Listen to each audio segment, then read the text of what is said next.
오늘 우리에게 주시는 하나님의 말씀은 요한복음 8장 1절서부터 11절까지 두 번째 시간 보도록 하겠습니다. 예수는 감람산으로 가시다 아침에 다시 성전으로 들어오시니 백성이 다 나오는지라. 앉으사 저희를 가르치시더니 서기관들과 바리새인들이 간음 중에 잡힌 여자를 끌고 와서 가운데 세우고 예수께 말하되 선생이여, 이 여자가 간음하다가 현장에서 잡혔나이다. 모세는 율법에 이러한 여자를 돌로 치라 명하였거니와 선생은 어떻게 말하겠나이까? 저희가 이렇게 말하면 고소할 조건을 얻고자 하여 예수를 시험함이라. 예수께서 몸을 굽히사 손가락으로 땅에 쓰시니 저희가 묻기를 맞이 아니하는지라. 이에 일어나 가라사대 너희 중에 죄 없는 자가 먼저 돌로 치라 하시고 다시 몸을 굽히사 손가락으로 땅에 쓰시니 저희가 이 말씀을 듣고 양심의 가책을 받아 어른으로 시작하여 젊은이까지 하나씩 나가고 오직 예수와 그 가운데 섰는 여자만 남았더라. 예수께서 일어나서 여자 외에 아무도 없는 것을 보시고 이르시되 여자야, 너를 고소하던 그들이 어디 있느냐? 너를 정죄하던 자가 없느냐? 대답하되 주여 없나이다. 예수께서 가라사대 나도 너를 정죄하지 아니하노니 가서 다시는 죄를 범치 말라 하시니라. 아멘. 할렐루야. 오늘 말씀은 요한복음 8장 1절서 11절까지 손가락으로 쓴 예수님의 글씨 두 번째 시간 말씀을 통하여 은혜를 받도록 하겠습니다. 오늘 말씀을 보게 되면은 핵심적인 요인은 예수께서 앉아서 성전에 앉아가지고 백성들을 가르치고 있는데 율법사들, 즉 서기관들을 율법사들이라 합니다. 율법사들과 바리새인들, 이걸 다른 말로 표현하면 법을 잡은 자들이다 이렇게 표현을 하는 겁니다. 바리새인들이 간음 중에 잡힌 여자를 끌고 와서 가운데 세우고 예수께 말하되 선생이여, 이 여자가 간음하다가 현장에서 잡혔나이다.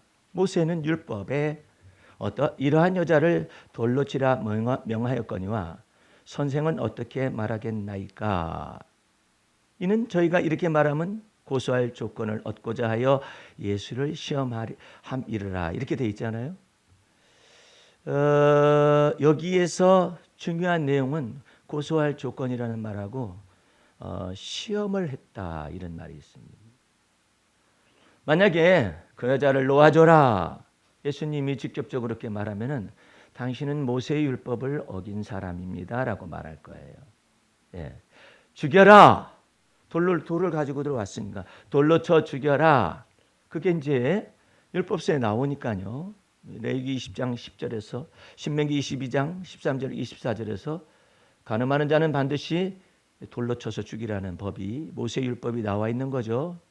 그러니까 예수님은 모세의 율법과 그다음에 죽이라는 것 속에서의 예수님의 테스트를 하기 위해서 이렇게 묻는 것이죠. 그런데 왜 예수님한테 묻는지 몰라요? 돌로 쳐 죽이라고 율법에 그랬으면 자기네들끼리 하면 될 거 아니에요. 그렇잖아요. 근데 왜 예수님한테 묻느냐 말이에요. 그래서 그게 정치화된 거예요. 예. 그것이 바로 고소할 조건을 얻기 위해서 테스트를 하고 있는데 그것을 보고 뭐라 하느냐면 정치화됐다 하는 거예요.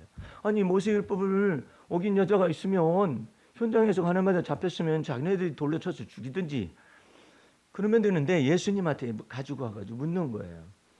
그래서 그것이 정치화된 것이다 이렇게 표현을 하는 겁니다. 그러나 예수님은 정사와 권세를 다 가지신 분이시기 때문에 이것을 전체를 분별을 합니다. 전체를 분별을 해서 너희 중에 죄 없는 자가 치라고 이렇게 말하잖아요. 그런데 그 말을 하기 전에 예수님이 무엇을 다 알고 계시냐면은 이 유대인들은 이 로마 행정부 상에 있어서의 권력이 지배하고 있는 당시에 자기네들이 모세의 율법을 어겨서 돌로 쳐 죽일 만한 그것이 되어도 그것을 직접적으로 할 수가 없는 상위법이 있었어요. 그게 로마법이었어요.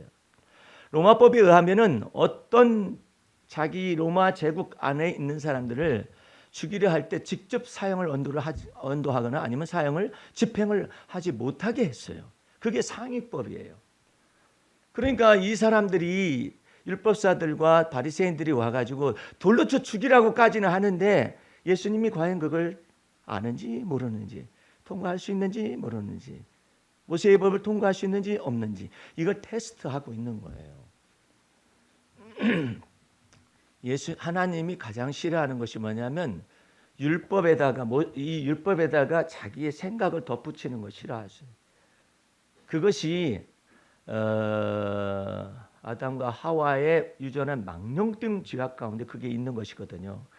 근데 이 사람들은 덧붙이지는 않았어요. 모세의 율법에 그렇다고 하니까 돌로 쳐 죽이라고 하는데 자기네들이 할 수 없는 것을 예수님한테 가지고 와가지고 뭐라고 말씀하시는지 해서 올무에 걸리게 하기 위하여 테스트를 한다라는 것이 하나님 보시기에는 더 사악한 것이죠.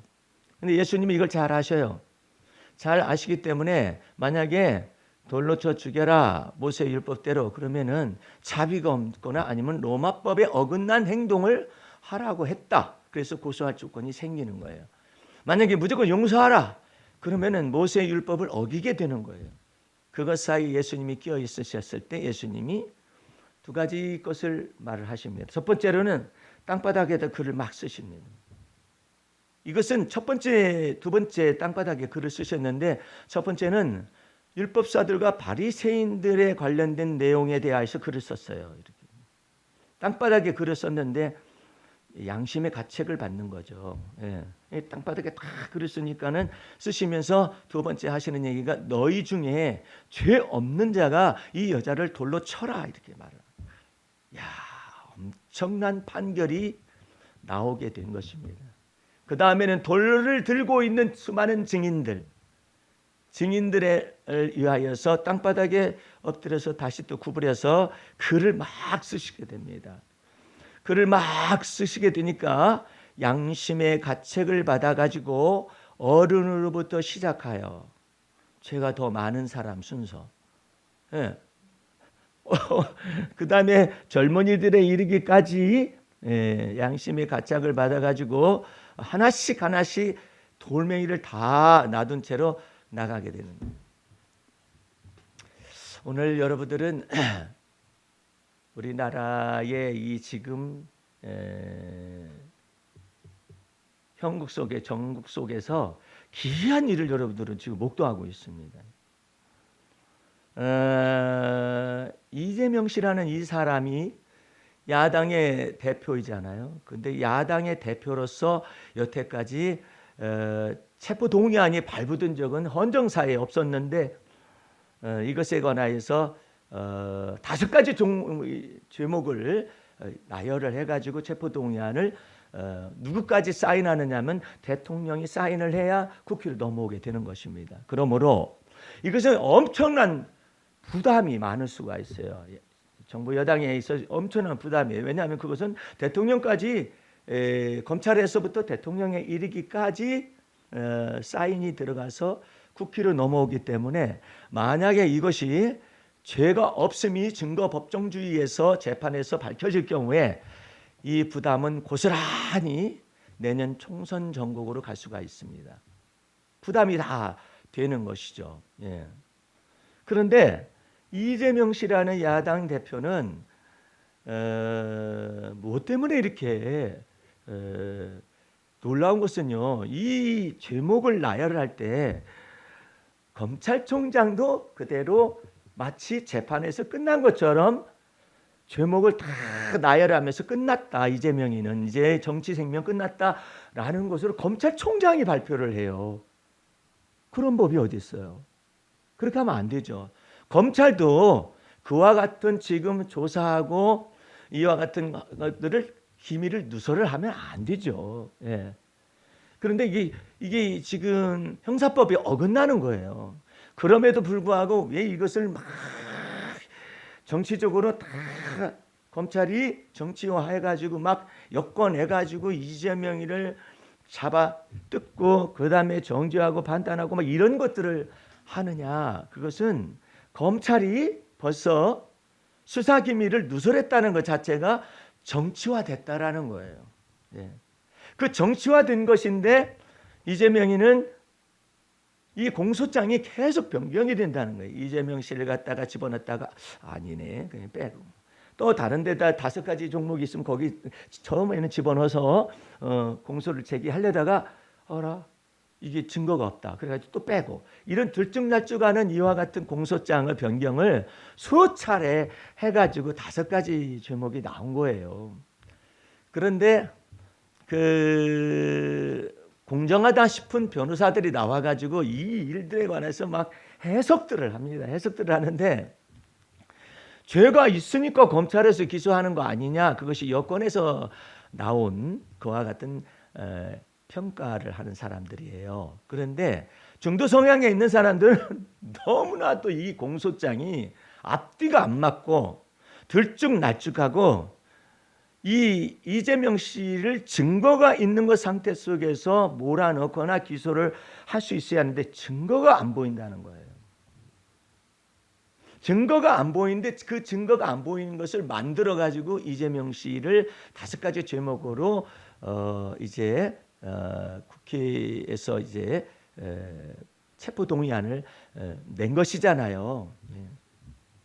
낸 것인데 그 체포 동의안이 왔었을 때 국회에서는 어떻게 할 것인가 때문에 또 난리가 났어요. 난리가.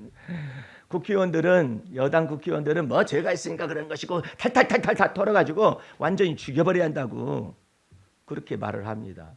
근데 야당에서는 지금 국회 과반수가 넘어야 하거든요. 그런데 민주당 의석만 가지고 169석이니까 의석만 가지고도 얼마든지 통과를 시킬 수가 있어요. 부결시킬 수는 있어요.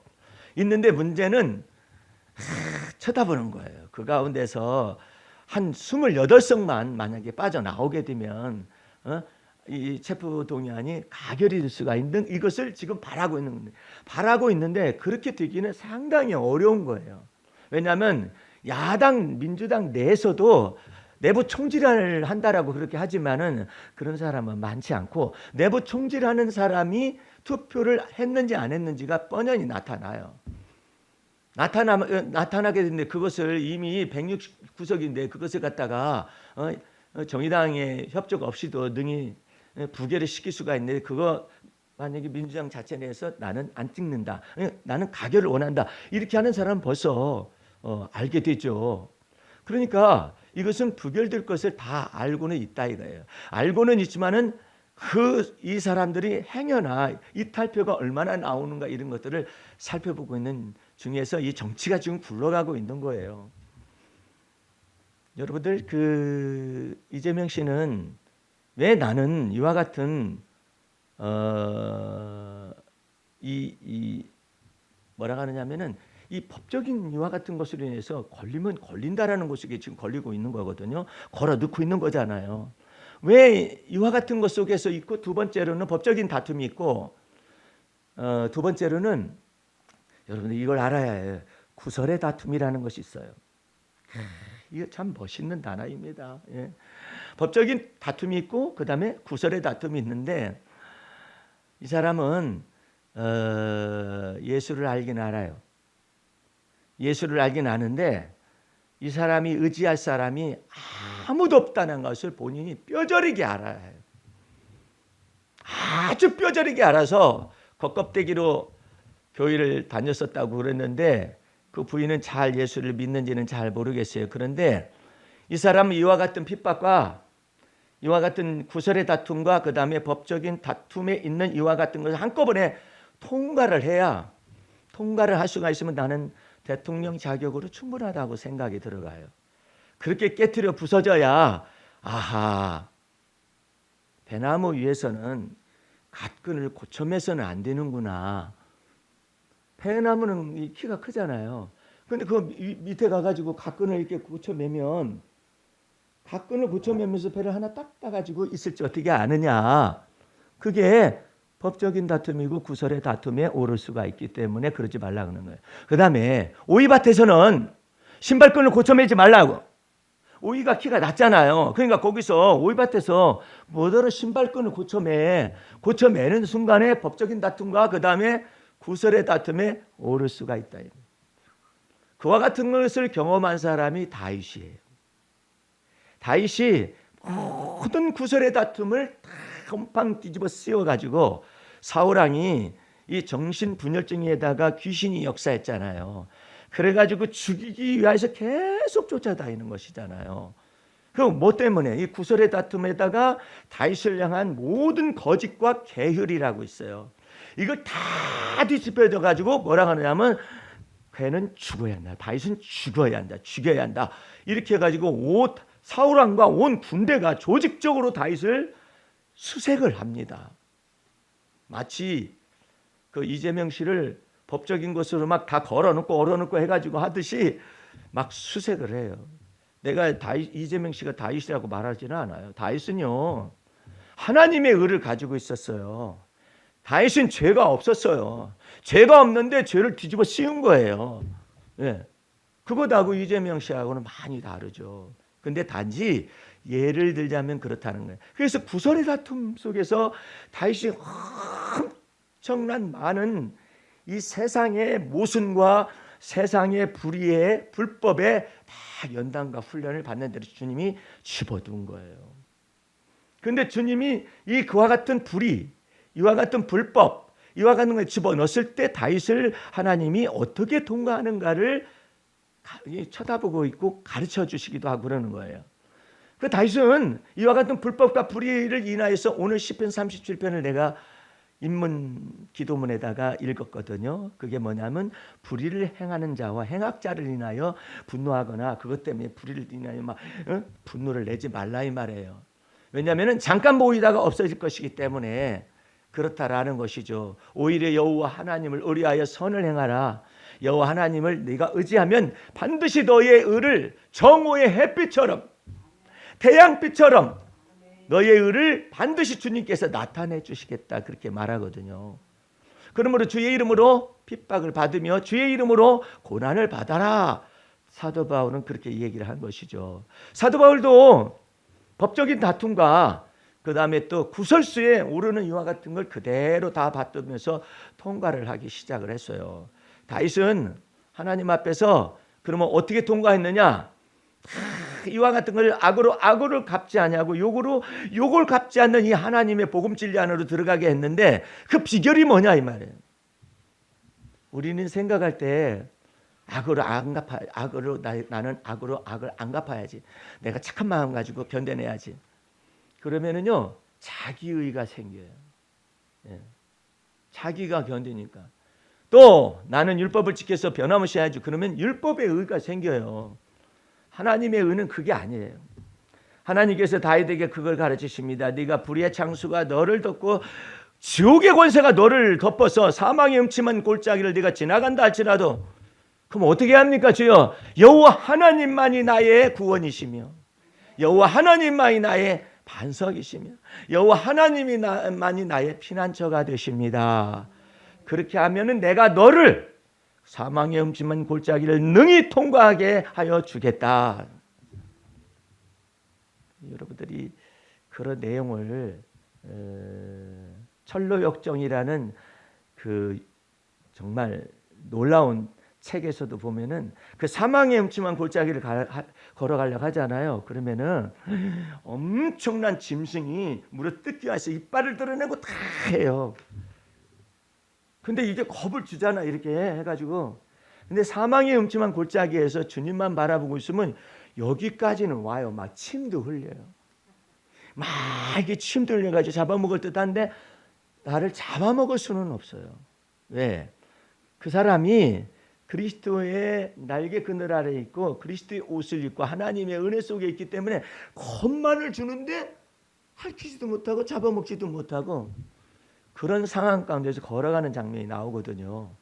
그러니까 다윗에게 주님께서는 그러는 거예요. 네가 좌우로 치우치지 말고 율법을 지켜라가 아니라 뭐라고 말하냐면 오직 여호와 하나님만을 바라보아라. 그래야만 네가 살 것이니라. 이것을 계속해서 가르쳤던 거예요. 바울도 유대 율법주의자였었잖아요.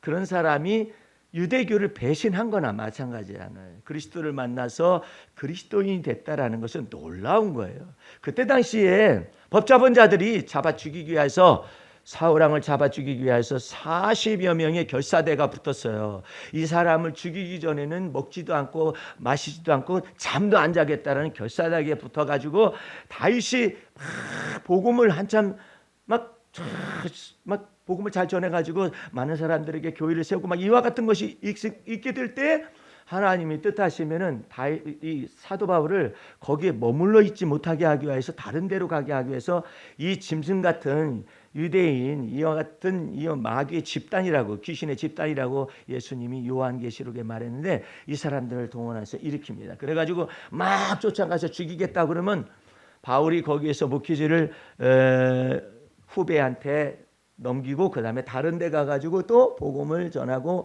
교회를 세우고 이와 같은 일을 하다가 또 주님께서 또 물어라 그러면은 40여 명의 결사대가 바울을 잡으려고 온다라는 소문부터 딱 보내요. 주님께서 일단은 소문을 보내요. 그 다음 이 사람들이 옵니다. 소문을 보낸다는 건 뭐예요? 소문을 보내주고 사인을 주니까 빨리 다 도망가라는 뜻 아니에요. 그러면 다 다른 데 또 도망가가지고 하면은 소문이 사실대로 안 와. 근데 어쨌든 그렇게 해가지고 수많은 교회들을 세우기도 하고 양육하는 이와 같은 일도 하기도 하고 그러죠.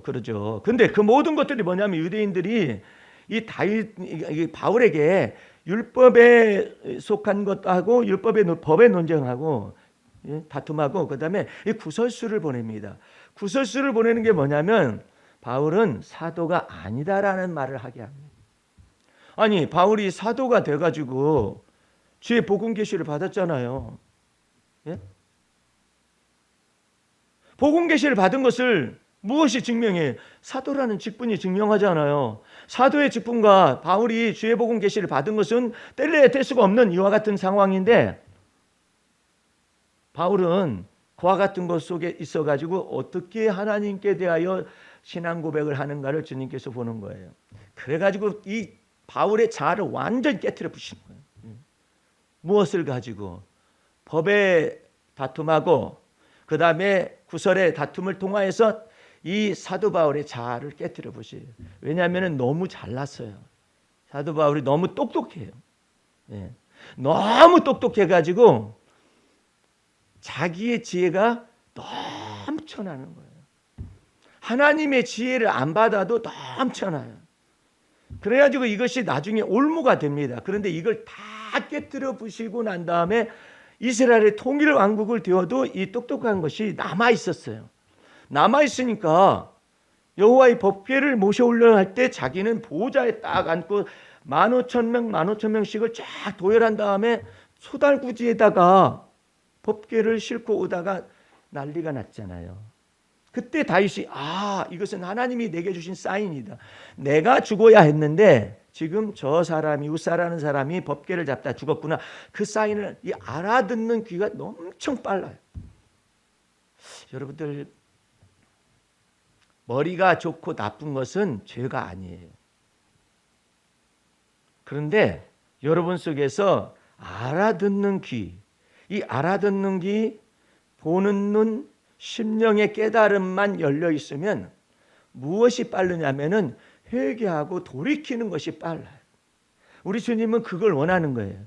머리가 빠른 사람이든 머리가 둔한 사람이든 하나님은 거기서 거기로 봐요. 그래서 지나치게 지혜롭지도 말며 지나치게 우둔하지도 말라. 지나치게 우둔하면 제명 못 살고 죽는다. 전도서의 말이에요. 지나치게 지혜로우면은 네가 지나치게 지원해서 단명할 수도 있다. 이게 전도서에서 나와 있는 거예요. 그러므로 지나치게 지혜롭거나 지나치게 우둔하여서 수명을 다하지 못해서 죽지 말아라. 어떤 사람만 여기서 벗어날 수가 있느냐? 오직 여호와를 경외하는 자는 이 모든 것에서 벗어나리라. 할렐루야. 잘 아셔야 해요. 여러분의 삶 속에서 그래서 이 두뇌가 지각의 연단을 받아야 해요. 어떻게 연단을 받느냐면 구원의 투구를 딱 써야 해요. 구원의 투구라는 건 뭐냐면은 어려운 일 당할 때도 주 여호와는 나의 피난처시고 주 여호와는 나의 구원이시고 주 여호와, 이걸 말하는 것이 영적인 이 지성과 영적인 감성이 높아서 성숙한 거예요. 그런데 여러분들이 근심하는데 빠르고, 걱정하는데 빠르고, 불안하는데 빠르고, 두려워하는데 빠르고, 그러게 되면 여러 가지 두뇌가 멍들거든요. 망가지거든요. 이 모든 것을 주님께서 고치시기 위해서 예수의 권세와 능력을 쫓아서 죄사함의 은총을 주시고 어렵다 칭하심의 은혜를 허락하셔서 성령이 우리 안에 내주하시게 한 거예요. 그래가지고 무엇을 고치느냐? 이 삐뚤어지고 어그러지고 점 있고 흠이 있는 이 두뇌를 고쳐서 이전 것은 지나고 보라 새 것 만드셔가지고 하나님의 지혜와 계시의 정신을 부으려고 하는 거예요. 이번에 세상에 이런 일이라는 그것을 보았더니요, 이 두뇌가 병든 한 사람이 나왔어요. 그런데 이 사람은 너무나도 지나친 깔끔 강박증이, 청결 강박증이죠. 그것이 있는 거예요. 그래가지고 이 할머니 이름이 뭐냐면은 비닐 할머니인데, 모든 이 세상에 이 땅을 더럽히는 모든 것을 내가 척결하겠다.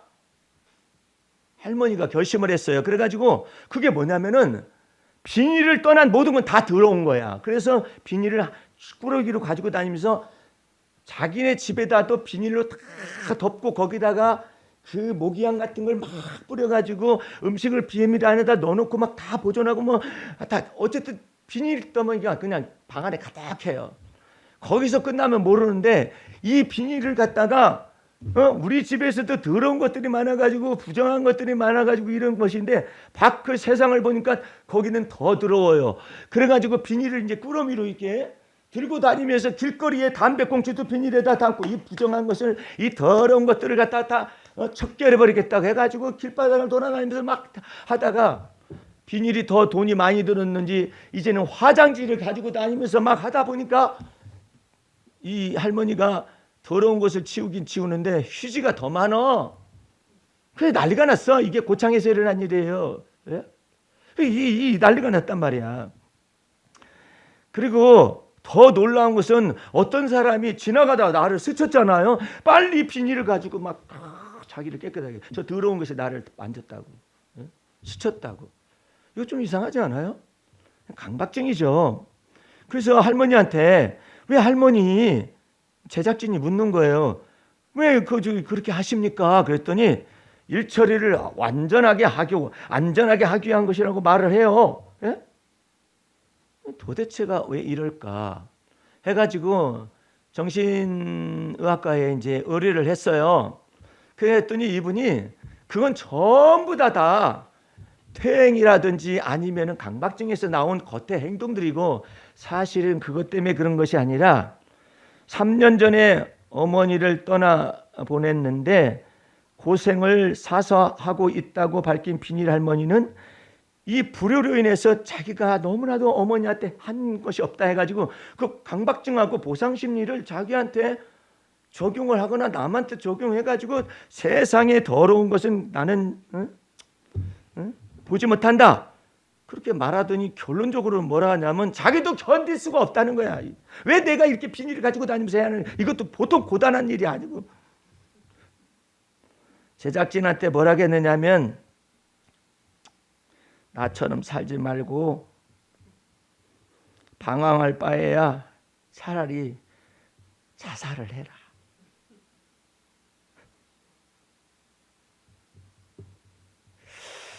지나치죠.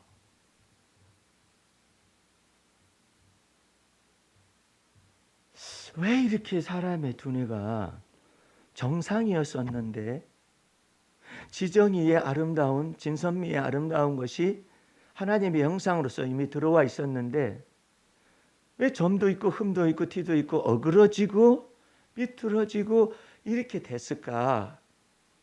예수님이 이런 것을 탄식하시는 거예요. 아마 이재명 씨를 나는 뭐 통과한다, 뭐 한다, 법적인 다툼이라든지 이제 재판을 하겠죠. 이제 체포 동의안이 부결되면은 이제 불체포 가운데서, 불구속 가운데서 재판을 하게 됩니다. 그게 거기에서 만약에 증거법정주의인데 그 증거법정주의의 증거가 하나도 없으면은 다 풀려나게 되잖아요. 아마 이 사람은 존귀한 자리를 얻을 수도 있겠죠.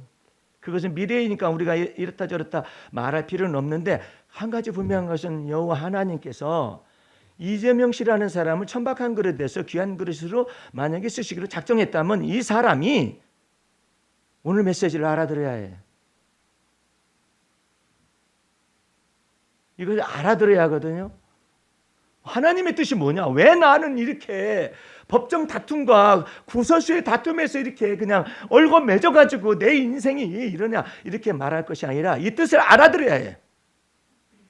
안과 바깥으로 주님께서 깨끗하게 하시고 자아를 처리하고 죽이고, 그래서 정말로 공의와 통일된 나라를 위하여서 한반도 루트가 열려지기 위하여서 그것을 준비되어진 인물로 과연 될 수가 있는가 없는가, 우리 주님이 달아보고 있을지도 모르죠.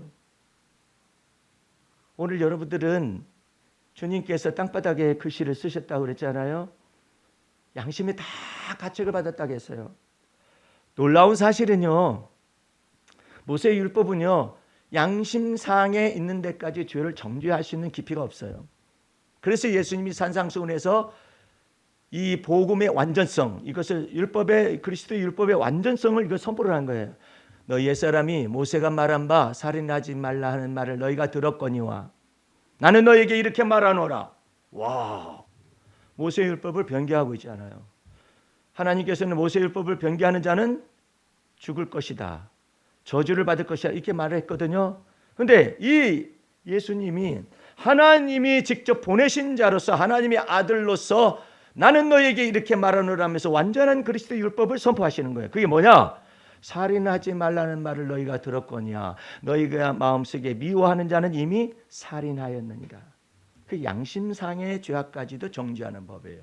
그러니까 크리스찬은 어떻게 해요? 양심상의 죄악까지도 정죄하는 이 그리스도의 법의 율법에 의거하여서 회개에 합당한 열매를 맺어야만 하는 것이죠. 예. 그것이 가르치고 있는 거예요. 그런데 예수님이 덧붙이시는 거예요. 뭐라고 하냐면 너희 가운데서 미련하다 하는 사람, you fool, 이런 사람은 지옥불에 던지울 danger, 위험성이 있다라고 말을 해요. 예? 너 바보다, 바보 아니야 너, 이렇게 말을 하면은 지옥불에 던지고, 예? 그 다음에 욕을 하는 사람 있잖아요. 멸시해가지고, 그런 사람은, 이와 같은 사람은 어떻게 되냐? 이게 공의에 넘기오는 거예요. 그 공의라는 것은 뭐냐면은 이게 선국 법정에 딱 놓여져 가지고 그것을 하는데, 그 내용이 뭐냐면 너 얘 돌대가리야, 에이 돌대가리야, 석두야, 또라이야, 바보야, 천치야, 이렇게 말하는 사람들은 그 그리스도의 율법에 의해서 다 정죄하고 판단받을 수가 있다 이거예요. 그래가지고 법정에 넘길 데인저를 얹었어요. 데인저, 위험성이 노출되어 있다. 그러니까 빨리 회개하라는 얘기예요. 회개를 하되 어디까지 하느냐? 나 살인, 미워하고 증오하고 바보라고 하고 천치라고 그렇게 말했을 망정 나는 죽이지만 안 했으면 나는 율법에 의해 흠이 없다. 그것은 양심상의 죄악까지 정죄를 못한다 이 말. 그러니까 예수님이 오셔가지고 산상수훈에서 모세 율법을 완성해가지고 완성된 그리스도의 율법을 선포하시고 그걸 감당치 못하는 율법의 저주를 받을 모든 인생을 위하여 십자가에서 율법의 마침이 되어주시고 율법의 요구를 다 이루어졌으니까 너희는 악으로 악을 갚지 말고 욕을 욕으로 갚지 말고 도리어 복을 빌어 주어라. 할렐루야. 그 말씀을 선포하는 거라 이 말이에요. 오늘 여러분들 예수님이 가운데 섰는 여자한테 묻죠. 너희를 정죄하는 여자야 너를 정죄하던 고소하던 그들이 어디 있느냐? 너를 정죄한 자가 없느냐? 물으니까 주여 없나이다 이랬거든요. 그 다음에 예수께서 가라사대 나도 너를 정죄하지 아니하노니 가서 다시는 죄를 범치 말라 이렇게 말씀하셨잖아요. 여기에서 뭐 내가 너를 뭐 사랑한다느니 뭐 내가 너를 내가 너를 갖다가 긍휼을 베푸노니 이런 말 전혀 없다는 사실을 알아야 해요. 단지 이 여인은 무엇을 얻었느냐? 율법의 멍에와 율법의 저주로부터 자유를 얻었을 뿐이에요. 이제부터는 주님께서 말씀하십니다. 다시는 가서 죄를 범하지 말거라. 다른 성경 말씀에서는 뭐가 나오냐면은 더 큰 것이 생기지 아니하도록 38년 된 병자가 38년 된 병자가 있었잖아요. 그 38년 된 병자를 향하여서 주님께서 내 죄사함을 얻었노라 아니면은 일으켜 가지고 구원을 얻게 하시잖아요. 그런데 주님께서 그 사람에게 말을 합니다. 더 큰 것이 생기지 아니하도록 다시는 죄를 범하지 말아라 이렇게 합니다. 사랑은 그 다음이야. 이것은 하나님 앞에서 속죄제물로 예수님이 드리셨고 화목제물로 드리셨기 때문에 돌로 쳐 죽일 수 있을 만한 죄악이라는 것을 가르쳐 주시고 계십니다. 마땅히 죽어 마땅한 죄인이라는 것을 돌멩이가 오니까 더 실감나죠. 율법이 오니까 더 실감나죠. 그 율법과 돌멩이가 율법의 저주가 형벌이 누구에게로 인도하느냐 하면은 그리스도에게로 인도하여서 우리로 하여금 예수 그리스도만 믿어서 구원 얻게 하시고 죄사함 얻는다는 사실을 가르쳐주고 있다는 사실이에요. 이제 여러분들은 주 안에서 하나님의 공의는 무엇이냐? 여러분들이 생각할 때 하나님의 공의가 무엇인 것 같아요? 모세율법에는 돌로 쳐 죽이라는 이와 같은 것이 하나님의 공의가 나타났어요. 어디 시대에? 율법 시대에 나타났어요. 그런데 그것보다도 더 높은 하나님의 공의가 뭐냐? 그게 바로 십자가예요. 하나님의 아들, 죄 없는 하나님의 아들을 죄 있는 모양으로 이 땅에 보내셔서 온 세상 죄를 다 짊어지시고 율법의 저주까지 다 짊어지셔가지고 십자가에 죽게 내버려 두셨어요. 그게 하나님의 공의예요. 뭐에 대한? 죄에 대한 공의예요. 아담의 유전한 망령된 행실에 대한 공의예요. 그것을 다 세상 죄를 다 짊어지게 하시고 십자가에 죽게 하셔서 피 흘려 죽게 하셔서 하나님의 공의가 그리스도 예수의 십자가 안에서 다 이루어진 거예요. 그것을 통하여 우리는 단지 그리스도의 은혜를 받았을 뿐이에요. 그 은혜가 뭐냐? 죄사함의 은총을 받은 것이고 의롭다 칭하심의 은혜를 그리스도 안에서 받아서 하나님의 자녀가 된 권세를 받은 거예요. 그러므로 우리 주님께서는 그로 말미암아서 피로 말미암아 성령을 우리 안에 두시되 영원토록 두시는 거죠. 영원토록 두셔가지고 그분이 성령님이 뭘 하시느냐? 첫 번째로 우리가 하나님의 자녀가 된 권세를 계속해서 증거하죠. 네가 잘못돼가지고 지금 예수 믿고 난 다음에도 죄를 범했니? 그런데 그 죄를 범한 그 영혼에게 그 죄 때문에 죽으려고 하지 말고 예수 피 흘리신 그 은혜를 바라보아라 이렇게 성령님이 가르쳐 주시는 거예요. 그래가지고 베드로가 밑바닥까지 내려왔잖아요. 베드로 속에서 예수님을 저주하고 맹세하고 부인할 죄악이 숨어 있었더니 어떻게 알았겠어요? 예? 베드로가 예수님이 첫 번째 기적을 보고 기적을 즐거워한 것이 아니라 표적을 즐거워한 것이 아니라 이적과 기사를 즐거워한 것이 아니라 예수님께 와가지고 주여 저를 떠나소서 저는 죄인이로소이다 그렇게 말하고 주님을 쫓아왔잖아요. 계속 훈련과 연단을 받았잖아요. 그런데 마지막 순간에 예수님이 십자가에 고난을 받기 전에 부활하시고 승천하시기 전에 베드로의 자아를 완전히 깨트려 부십니다. 완전히 깨트려 부실 때는 무엇을 보게 하느냐면 베드로의 자아의 가장 깊숙한 죄악. 그 죄악이 뭔지 아세요? 조상의 유전한 망령된 행실로서 아담이 하나님을 배신한 죄악이에요.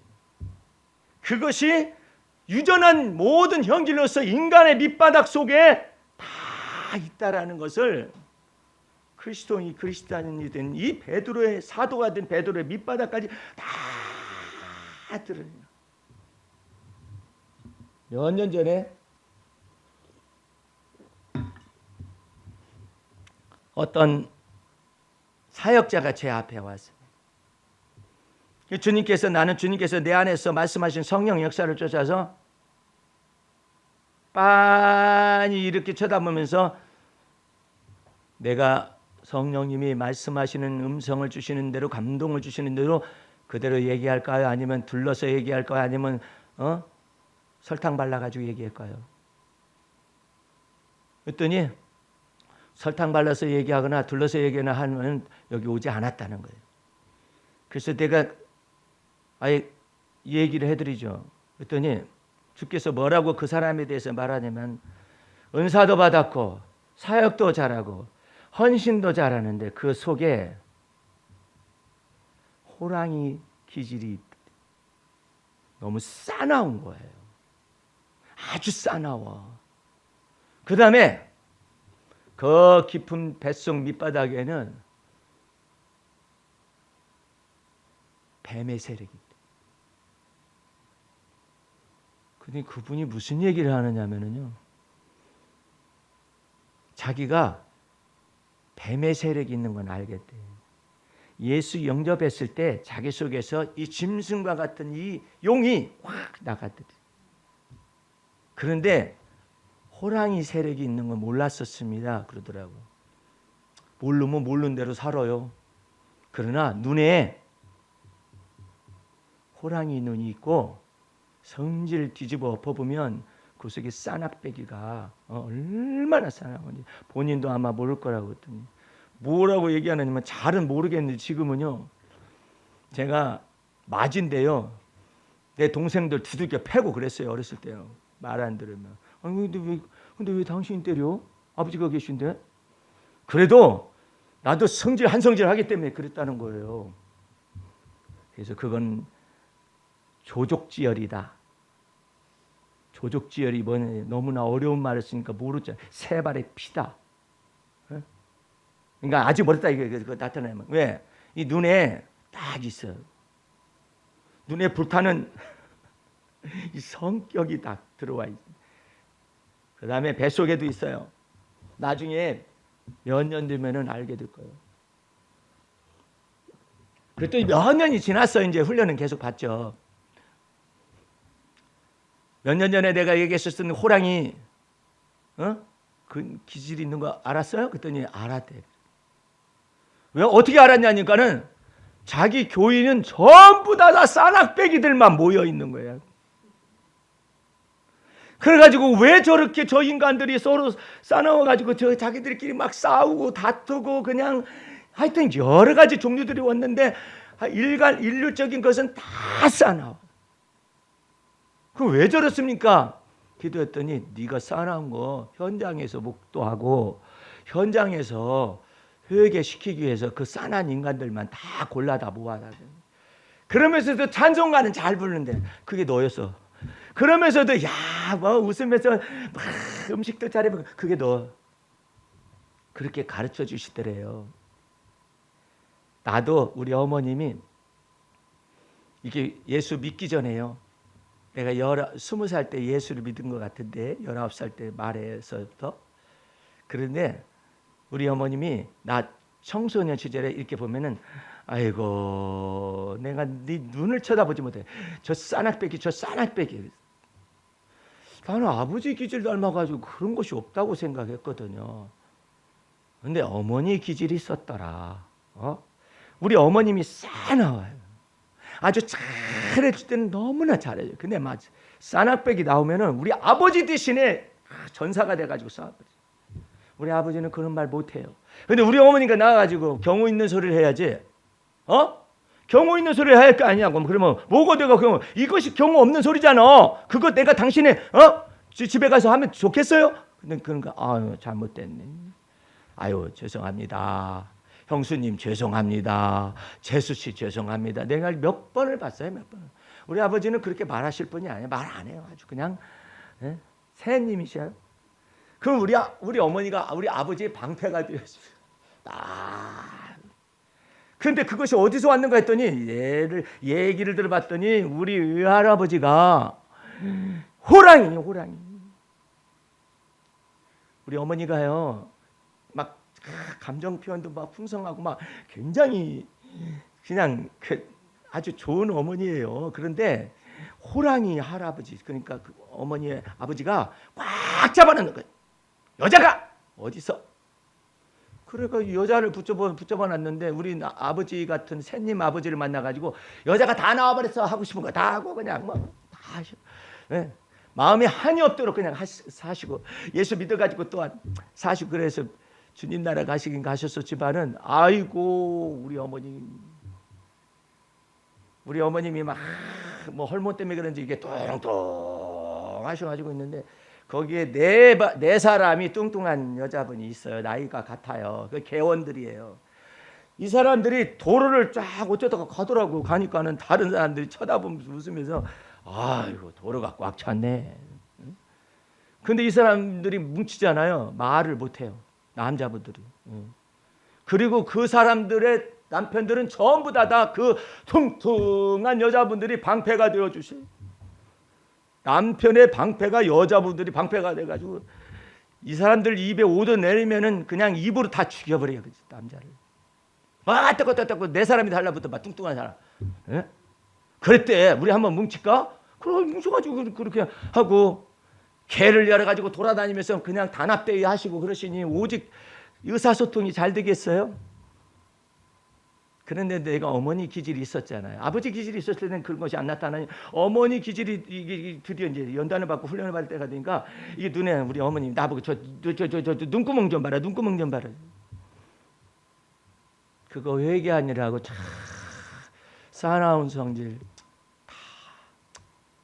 오늘 걷어가면은 그 생명이 무엇이며 그 목숨이 무엇이며 아무것도 아닌 사도 바울도 생각해 보세요. 변화되기 전에 이 스데반을 돌로 쳐서 죽이는데 증인 쓴 거잖아요. 내가 율법에 의거해서 증인 쓸 테니까 이 하나님을 모독하고 성전을 모독한 두 가지 법정 다툼이 있잖아요. 그것에 의거해서 스데반을 돌로 쳐 죽이라고 증인 쓴 거예요. 그러니까 얼마나 그래. 근데 스데반이 죽을 때 천사와 같은 얼굴을 하고 아버지여 저들이 하는 일을 저들이 모르고 있나이다 하면서 딱 또 보니까 예수님께서 보좌에서 딱 서신 것을 보노라. 그것을 누가 보고 있었냐면 사도 바울이 보고 있었어요. 저 뭐하는 소리냐, 뭐하는 짓이냐. 저들이 하는 일을 모르오니 저들의 죄를 용서하시옵소서. 그냥 돌에 맞아 에라이 돌로 쳐라 해가지고 돌에 맞아 죽은 사건을 바울이 알아요. 변화되기 전에요. 변화되기 전에 알고 있거든요. 그걸 왜 보여줬겠어요? 왜 눈에 보게 하고 스마트한 두뇌를 가진 율법에 흠이 없는 도덕 율법주의자로서 그냥 이 바늘구멍 찔릴 수도 없는 그 사람에게 이걸 왜 보여줬겠느냐 말이야. 왜 예수가 서신 것을 보여주며 성령 충만하여서 저들의 죄를 저들에게 돌리지 마시옵소서, 저들의 죄를 용서하시옵소서. 왜 예수께서 하신 말씀 그대로 죽으시기 전에 왜 스데반이 이와 같은 것을 하는 걸 사도 바울로 알고 보게 하느냐 말이야. 이게 눈으로 신겨주는 거예요. 듣게 하는 거예요. 보게 하는 거예요. 왜? 결정적으로 이제는 사도 바울이 다메섹 도상으로 이제는 예수 믿는 자들을 잡아 죽이기 위해서 결박하러 가는 순간에 그리스도를 만나게 되잖아요. 그가 변화되고 난 다음에 얼마나 많이 울었겠어요.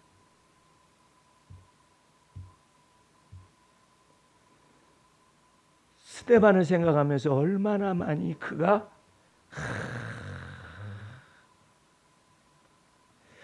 그 스데반 집사를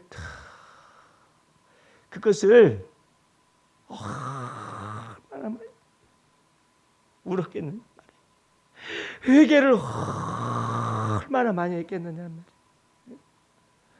그래서 말을 합니다. 나는 죄인 중에 괴수입니다. 내가 핍박자요. 완전히 핍박자로서 자기가 자기 자신을 얘기하죠. 그러니까 40에 이 동맹한 율법주의자들 그 유대인의 결사대가 쫓아와서 자기를 죽인다 할지라도 내가 바로 그런 사람이었었습니다 하니까 그냥 당연히 받을 것입니다 하면서 그 그리스도의 길을 걸어가요. 오늘 여러분들이 이 여인에게 대하여서 이처럼 예수님께서 말씀하십니다. 또 유대인들에 대해서 이처럼 말씀한 이 한 구절을 보고 오늘 말씀을 맺도록 하겠습니다. 24절 말씀을 보시기 바랍니다. 요한복음 8장 24절에 이러므로 내가 너희에게 말하기를 너희도 죄 가운데서 죽으리라 하였노라. 너희가 만일 내가 그인 줄 메시아인 줄 믿지 아니하면 너희 죄 가운데서 죽으리라. 여러분들, 우리는 이렇게 죄를 안 지으려고 노력을 많이 해가지고 을을 쌓고 죄를 안 지으려고 선을 행하다가 을을 쌓고 이렇게 해가지고 그 다음에 천국 들어가기 위해서 을을 행하고 천국 들어가기 위해서 선을 행하고 천국 들어가기 위해서 좋은 일들 많이 하고 천국 들어가기 위해서 좋은 성품 쓰고 천국 들어가기 위해서 이렇게 해가지고 천국에 들어가는 게 아니에요. 내가 선한 일을 한다 할지라도 아직도 주님이 보실 때는 내가 죄 가운데 있느니라. 네가 밥을 많이 퍼서 천국 문을 열 수 있는 게 아니라 천국 문을 바쁘기 전에 네가 어떻게 하는 걸 알아야 한다. 죄사함의 은총을 이미 받아서 천국 문이 열려서 하나님 나라에 우리의 족보가 기록이 되어 있는데 하나님의 생명책에 기록되어 있는 것이지 네가 천국 들어가기 위해서 선을 많이 행하여줘 이렇게 해서 갈 수 있는 게 아니다. 아직도 너는 죄 가운데 있느니라. 네가 의를 많이 행하여서 그러면 천국 문이 열리는 게 아니라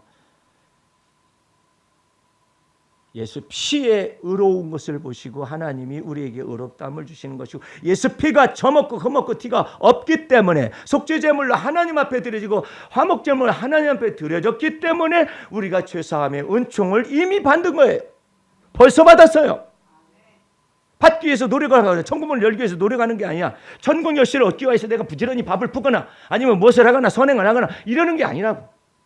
이미 예수 피로 말미암아 죄사함의 은총을 받고 의롭다 칭하심의 은혜를 받아서 성령님이 이미 내가 하나님의 자녀인 것을 증거하는 거예요.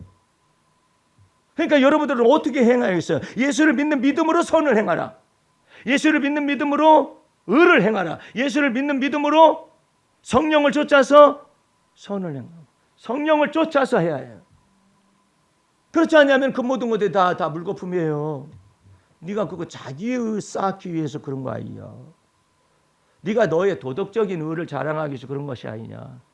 그러면 성령을 쫓아서 여러분들이 행하는 것을 자꾸 배워요. 감화와 감동을 자꾸 하기 위해서 어떻게 해? 주님 앞에서 때를 얻든지 못 얻든지 항상 범사의 그분을 인정하라. 하나님을 인정하라 이 말이에요.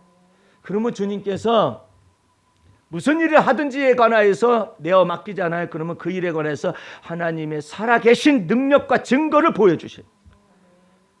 그 다음에 더 중요한 게 있어요. 때를 맡기잖아요. 마침 그때 그 하나님의 손길이 그 때를 맞추어서 내 마음의 소원을 이루어주리.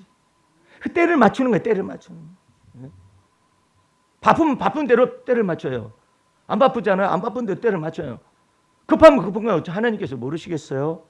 네가 그 발등에 불 떨어졌구나. 그러므로 시내를 내가 만들겠다. 만들어 가지고 물을 또 거기다 흐르게 해가지고 네가 발등에 불 꺼요. 그렇게 하시겠어 하나님? 예? 급하면 급한 대로 역사하시지. 예? 광야에서 물이 없는 거 뻔히 아시잖아요. 그러면 물 주실 하나님, 우리를 인도하신 하나님, 애굽의 400년간의 포로에서 우리를 이끌어 탈출시키신 하나님, 홍해 바다조차도 없는 길을 만드셔서 건너게 하신 그 주님이 저희에게 우리에게 물을 주시지 아니하시겠습니까? 아니하시겠나이까? 그 물을 주실 그 주님을 바라봅니다. 그러면 주님의 방법대로 할 거예요. 그냥 물이 없었는데 마침 시냇물이 좀 있었었다. 그랬더니 그냥 마셔봤더니 막 쓴 물이었다. 에이, 하나님이 주셔도 이런 거 주시냐. 그렇게 하지 말고 가는 여정길에서 쓴물이 있으면 쓴물을 어떻게 하시겠지. 그걸 믿으라 이 말이야. 그런데 어떤 사람은 그래. 쓴물이 단물 돼서 먹을 수 있는 물 되면 내가 믿지. 잘한다. 그걸 다뤄본다니까. 예수 믿는 자는 하늘 위로 딱 업그레이드 시켜서 받는다고 그러시는데 이 차이가 있어요. 그거 되면 내가 하나님의 하나님 되심을 믿어주지. 반대의 사람은 이와 같은 물이 없는 지경 속에서 하나님은 하나님의 방법으로 일을 행하실 걸 믿습니다. 그렇게 하라니까. 그래가지고 안 되면 어떡해요? 그게 마귀가 하는 소리예요. 그게 마귀가 하는 소리야. 그게 마귀가 하나님을 테스트하는 거예요. 안 주면 어때? 아니, 그냥 주님의 신실하심을 믿으라고. 주님의 전지전능하심을 믿으라고. 주님께서 내 영혼을 구속하신 걸 믿고 내게 의를 주신 것을 믿으라고. 그거 해주면 믿지. 이게 이 사람은요 상급을 얻지 못해요. 오직 나의 의는 믿음으로 살리라 그랬었기 때문에 해주면 믿지가 아니라 증거 보여주면 믿지. 이거 해주면 믿지 이렇게 되는 거 원치 않아요. 그래서 여기도 기도할 때 날마다 그걸 하라고 그랬어. 날마다 때마다 주님, 이 가게, 이 편의점에 오는 손님들은 다 하나님이 보내시는 사람들입니다. 그 아이가 어린아이는 코 묻은 돈을 가져오든지 어른이든 나이가 든 사람들이든지 전부 하나님이 보내신 사람입니다. 왜? 우리 가게를 위하여 하나님이 일을 행하시는, 그걸 믿는 거죠. 아니, 오기 전에 믿으라니까. 네가 왔구나. 과연 하나님이 증거를 나타내신. 오고 난 다음에 말하면 뭐해? 미리 기도를 해야지. 미리 때를 얻든지 못 얻든지 주님 앞에, 주님, 저희 이 편의점에 손님으로 발을 닦게 하실 분은, 문을 열게 하실 분은 주님이십니다. 어떻게 주님이 저들의 마음을 열어서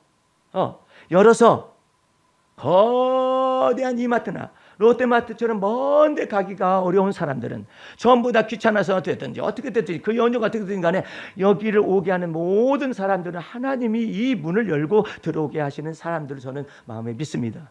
그 전날 밤에 그렇게 하는 거예요. 기도를 해놓는 거예요. 아니면 아침 일찍 기도하든지. 그래서 저는 그 주님이 보내실 사람들, 그 사람들을 위해서 미리 축복 기도를 하겠습니다. 그러니까 축복 기도를 막 하는 거야. 예. 세상에 가난해도 축복 기도할 수 있는 권한이 예수의 이름으로 천국 열쇠를 주어졌어. 그래가지고 있었더니 뭐 하고 있었는데 문 열고 누가 들어오면 속으로 할렐루야. 겉으로 하면 미쳐나가니까, 예, 할렐루야. 속으로 이렇게 하고 하나님이 보내셨습니다. 해가지고 이제 얘기를 나누다 보면은 이제 뭐 이것저것 사가겠죠. 어이구, 큰 소리를 들어왔다가 사가는 건 500원짜리 사간다. 왜 저런데? 덩치는 커다라면서. 이렇게 판단할 필요도 없잖아요. 왜? 500원짜리 사각은 5,000원짜리 사각, 10,000원짜리 사각은 다 하나님이 보내셔서 나로 하여금 수고한데 복을 받게 하시고 싹을 얻게 하시는 거잖아요. 주님이 주셨습니다. 이것을 지금부터 연습하라는 거예요. 믿음은 바라는 것들이 실상인데, 실상이 나타나서 믿는 게 아니라 바라는 것들의 실상이 보지 못하는 것들의 증거로서 내가 지금 믿는다 이 말이에요. 그래야 하나님을 기쁘시게 해드릴 거 아니에요. 그런 것을 모든 사람이 일상 속에서 다 알아 이 말이에요. 때마다 일마다. 근데 그것을 안 해요. 우리 박 권사님이 오늘 시장을 보기 위해서 마트 큰 데를 들려와야 하는데 바쁘긴 바쁜데 그냥 그날이 오늘 굉장히 바쁜 날이에요. 그 동네는 그것이 하나밖에 없어가지고 거대한 마트가, 아유 주여 이거 시간 맞춰야 하는데 해가지고 기도를 했대요. 주님. 그랬더니 막 1층에도 없고 2층에도 없고 3층에도 없고 4층에 갔더니 바로 자기가 빨리 갔다 오면 되는 그 자리가 바로 나가지고 거기 들어갔다 나와서 그냥 일을 마쳤다고 간증을 하더라고요. 그것 보고 뭐라 하냐면, 내가 주님 그것을 보고 뭐라고 하세요? 그랬더니 네가 때를 위하여 기도했으니까 내가 때를 맞춰주마. 나 그 해석 때문에 지금 말해주는 거예요. 저기한테 말 안 해줘. 그것까지는 말 안 해주는데 그 때를 맞춰서 주님이 네가 때를 얻든지 못 얻든지 일마다 때마다, 네가 그 일마다 때마다라고 하고 있지 않냐. 그걸 마침 그때 그 사람이 나왔더라. 얼마나 좋아. 마침 그때. 우리 박 집사님도 마침 그때 아주 그 시 전체를 뒤흔들고 좌지우지할 수 있는 사람이 소라를 보게 하신 거 아니에요. 보게 하실 뿐만 아니라 소라는 지는 그 사람을 몰라. 유명한 사람을 모르는데 그 사람이 기억해가지고 잘한다고 얼마나 좋아. 그렇죠? 그게 바로 순탄한 길이에요. 시온의 대로는 그렇게 열리거든요. 그 사람이 기억을, 내가 바이든이 나를 기억해가지고 초청해봐요. 내가 누구간데 얼마나 좋겠어요. 근데 그 사람이 여기를 기억해가지고 기억만 할 뿐만 아니라 식사를 같이 하자고 한 거예요. 높은 사람들하고 식사 자리를 왜 저 사람을 끼게 하느냐 말이야. 놀라운 거야. 하나님의 은혜는 내가 알지 못하는 크고 비밀한 일을 일으키리라. 그러면 우리는 어떻게 기도해야겠어요? 이를 행하시는 여호와 하나님을 믿습니다. 이를 지어서 성취하실 여호와 하나님을 믿습니다. 또 내가 알지 못하는 크고 비밀한 일을 행하실 주님을 믿습니다. 미리미리 그렇게 믿음을 고백을 해놔요. 예? 제가 지금 형편과 사정이 답답하고 그러지만은 이 세 가지를 난 늘 얘기해요. 그러다가 그냥 주님께서 더 기뻐하시는 말이 뭐냐면은 없는 것도 있는 것처럼 부르시는 하나님이시지 않습니까? 이거 만드셔가지고 주님이 하실 그런 주님을 믿습니다. 바랄 수 없는 중에도 바라시게 하시는 그 하나님 아니십니까? 죽은 자도 살리시는 하나님 아니십니까? 그렇게 믿어요. 그걸 고백해 놔요. 그것이 주님께서는 증거가 나타나고 포인트가 정립되는 것도 있지만 이 믿음으로 고백하는 그 순간 네가 믿음이 약해질 때 네가 그렇게 믿음의 말을 했어. 포인트. 네가 어려울 때 다른 사람은 하나님이 계시면 어떻게 이렇게 어려운 일만 일으키게 하실까 이러지 않고 네가 그런 때에 그 믿음의 고백을 해서 포인트. 또 네가 불안과 염려가 막 있을 때 그때 다른 사람들은 불안하고 염려에 가득 차 있는데 네가 그때 믿음의 말씀을 가지고 했어. 그럼 포인트 딱 쌓아두었다가 그 적립금을 모아가지고 대한항공처럼 마일리지 거들내는 그런 데가 아니라 하나님은 그냥 30배, 60배, 100배로서 갚아줄 수가 있다 이 말이에요. 그 하나님의 은혜로 들어갈 수 있기를 주의 이름으로 축원합니다. 기도하겠습니다. 우리 하나님 아버지, 측량할 수 없는 하나님의 은혜, 불가항력적인 하나님의 은혜를 받았사오니 그 은혜 속으로 우리를 이끌어 주시고 시온의 대로를 열어 주옵소서. 예수님의 이름으로 기도하였습니다. 아멘.